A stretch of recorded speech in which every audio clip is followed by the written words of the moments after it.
Check out that amazing view this morning.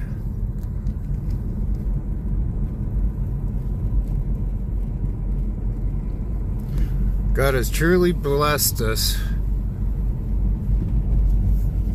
with such a beautiful land, and the light is just so perfect this morning. I'm so glad I got off my butt, got out of bed to enjoy this wonderful start of a day. Gotta stay motivated. You snooze, you lose. And to be able to share this and to inspire people, awesome. Just awesome.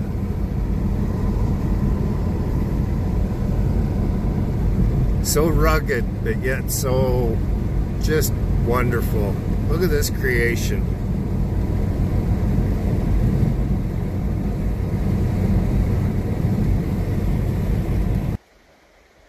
See, look at that. I just had to stop for a minute just to get a view down the valley.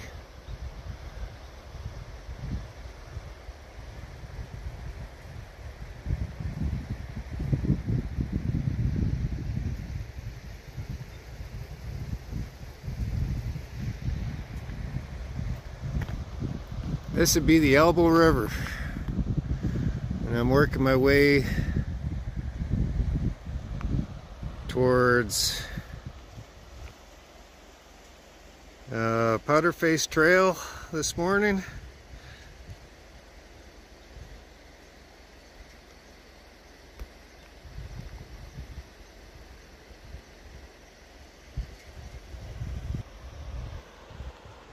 You just can't beat that.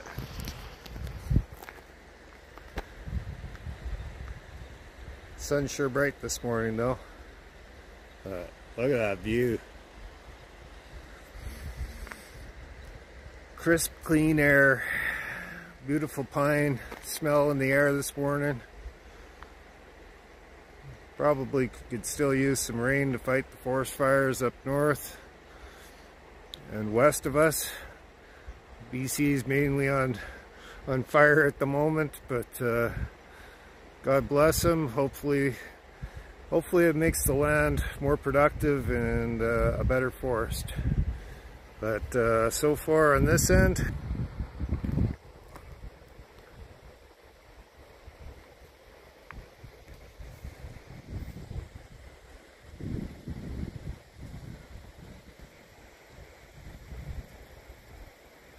it's a great morning.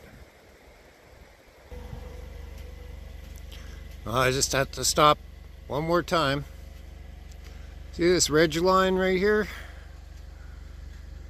It's at the end of the Elbow Valley. Well, not the end, but where the road ends anyway. I'm on Powder Face Trail, and I've actually hiked behind this ridge line. This ridge line, I believe, is called Nahahi Ridge. And it's quite a long valley behind it, but there is, I believe, a couple of lakes that are way in the back country to the west. It's probably about a 7-kilometer hike, but yeah, just how spectacular it pops out. You can see this ridge line from Calgary. And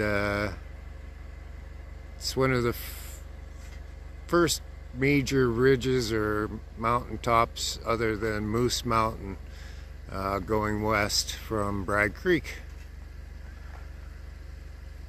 It's just popping in the morning sun. So thought I'd share that with you.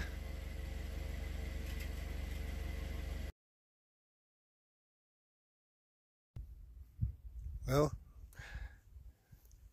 hello again. Beautiful country I'm in.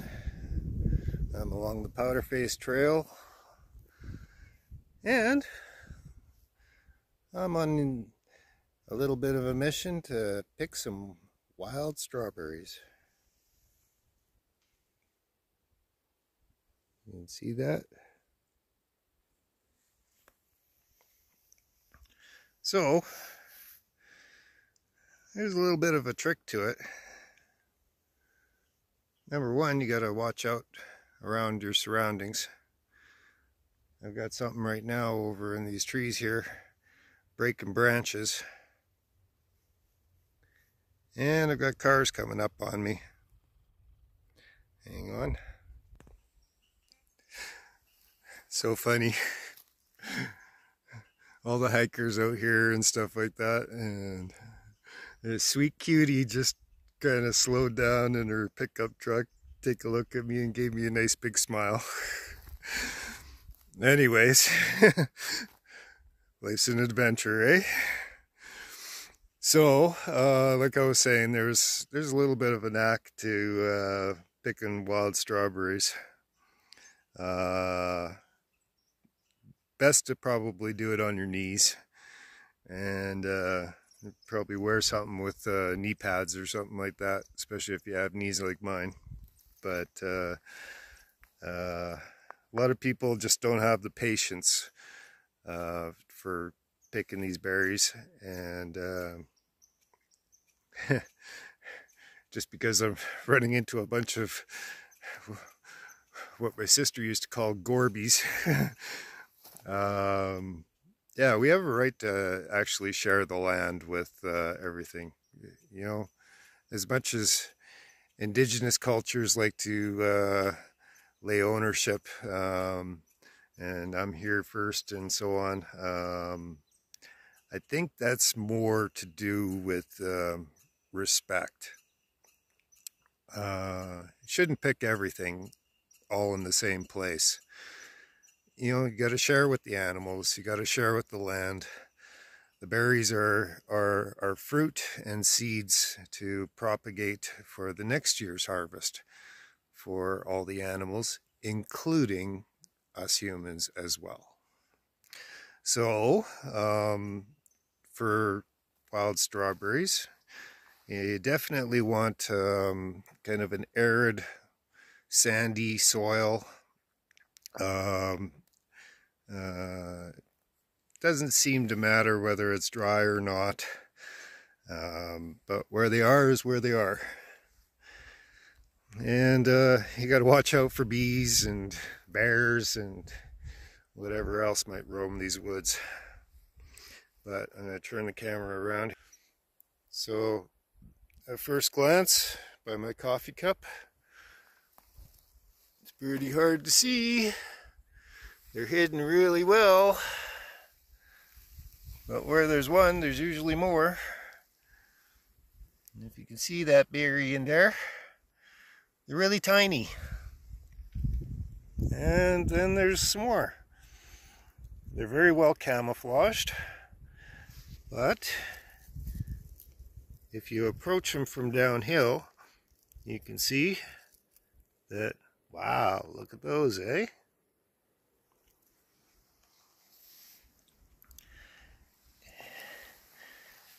So,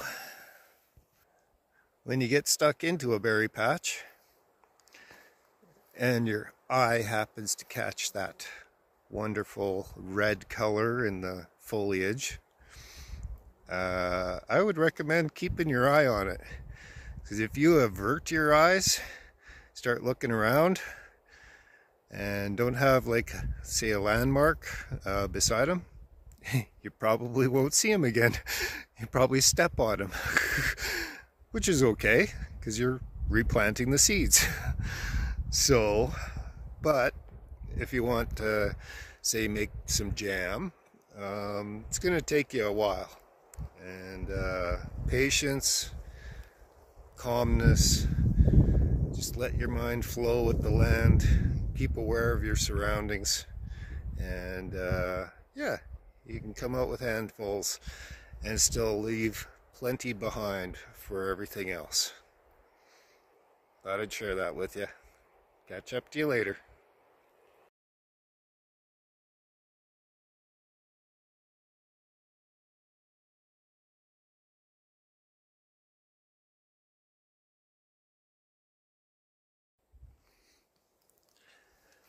Hello again.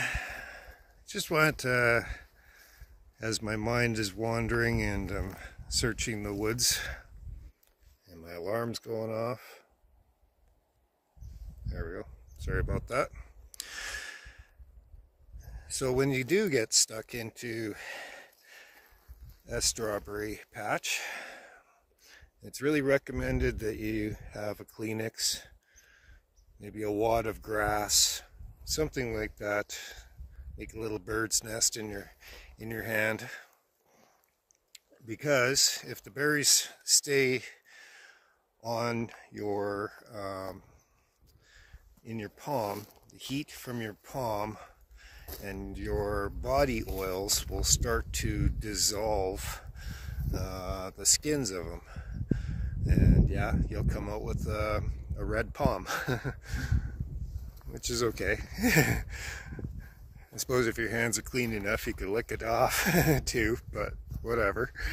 But yeah, no, I just wanted to mention that, you know, having a Kleenex in your hand and putting your berries as you pick in there, it really helps to preserve them and keep them fresh so that you know, they don't dissolve and get all juicy on you. If you want to eat them right away, right on, you know, just don't stop in a place where everybody goes pee, because that's probably not the best tasting berries, and God knows what people do, but whatever. You know, and as far as you know, just my previous comment about the native peoples. You know, I do have a mixed family.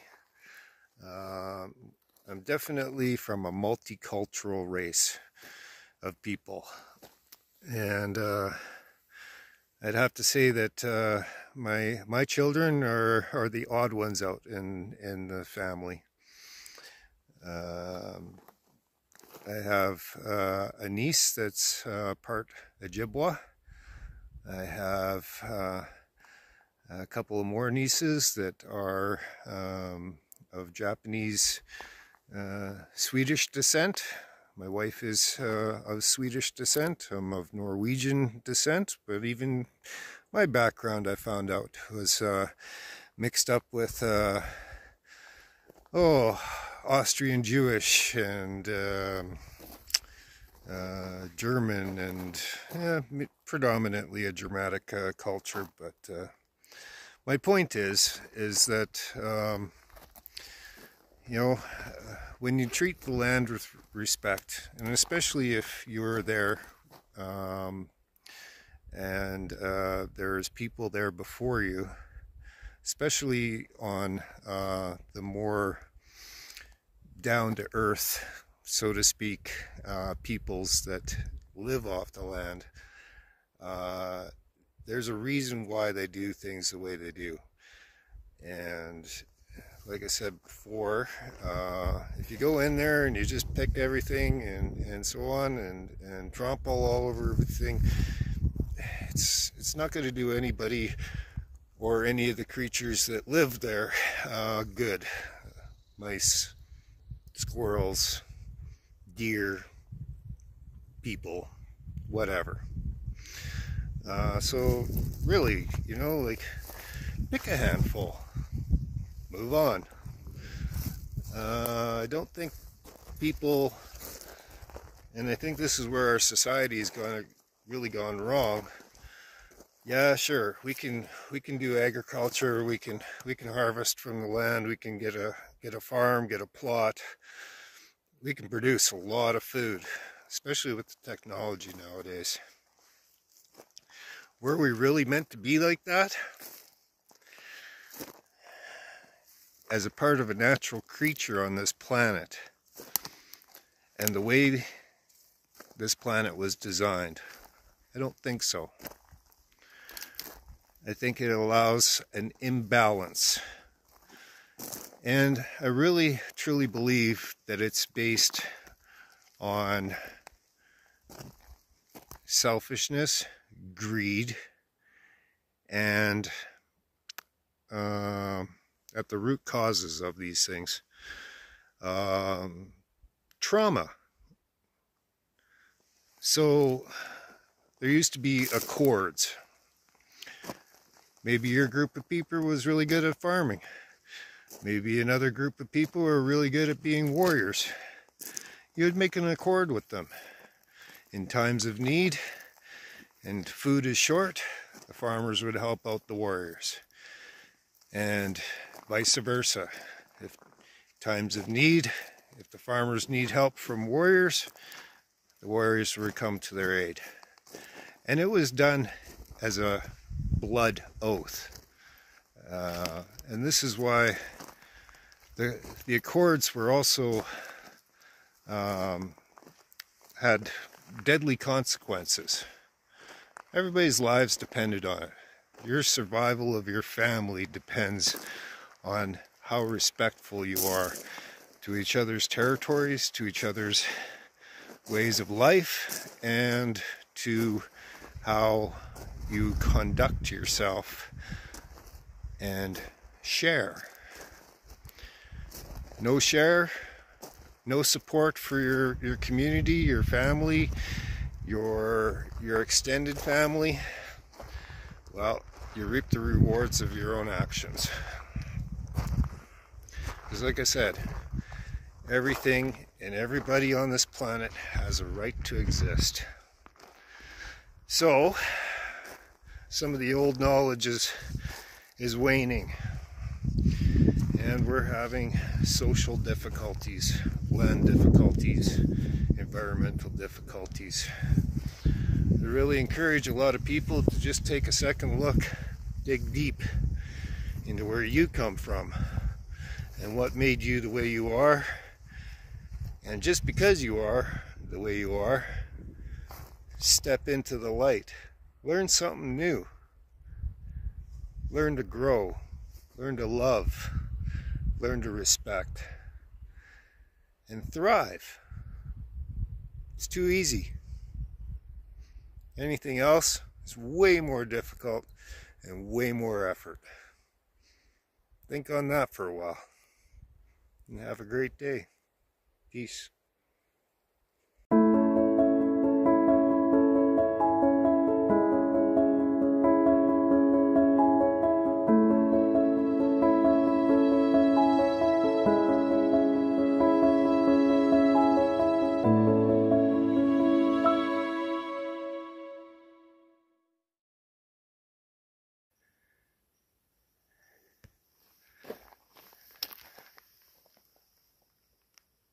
Hello again. Just another little footnote to my videos that I'm putting out. See this white flowered plant? This is called, this plant's called yarrow. And right beside it, this is a plant called plantain. See the nice stalk on it with what was the flower and the petals or the leaves. They're growing together. The reason why I'm mentioning this is everybody that's living on this planet should know their land. And these are two great bush medicines and can be considered food. So my experience as a child and so on, and loved to pick strawberries with my mom because we'd always be waiting for my father when he would go out hunting, and we were too little to keep up with him. So unfortunately for me, I had a bee, bounce off my leg and land in my boot, and it stung the heck out of my boot. So needless to say, I had quite a swelling going on, and I've since, now that I'm in my 50s, have become allergic to bee stings. Do I carry an EpiPen? Well, if you're that allergic and you feel you need an EpiPen, I recommend it. And I would say that, or caution you that that's only to get you to the hospital. Anaphylactic shock is no joke. But if you're not that allergic to it and would like to avoid some of the uncomfortableness of that, the plantain, which is the wide leafed plant that was in when I started this video, by chewing the leaves in your mouth, your saliva activates the components of that plant, and applied as a poultice onto your bee sting or your bug bite will definitely help you from getting infected.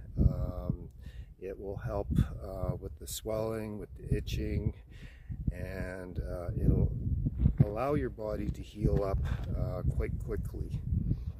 Now the yarrow, it's a great tea, but it's also been reported that if you have a nosebleed, if you bundle up the leaves of it, which are quite fuzzy and furry, then it can stop your nosebleed. Of course, applying pressure, as well as keeping anything bleeding above your heart, gravity works, will also help. But that will help. Or say if you have a migraine, it'll do the reverse, and it can start you bleeding and also help with say migraines and headaches. Not only it makes a wonderful tea.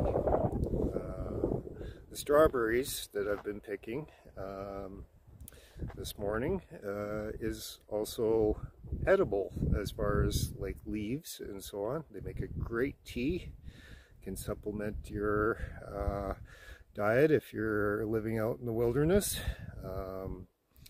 and adding the flowers and such like to your brew. It is very nourishing and will help you with sustaining your energy, and it's just a nice, good, warm, nurturing drink. So, know your land. You know, these things are useful. And not everything is necessary to go to the pharmacy for. And not everything takes the money out of your pocket either. So, be respectful. Have a great day.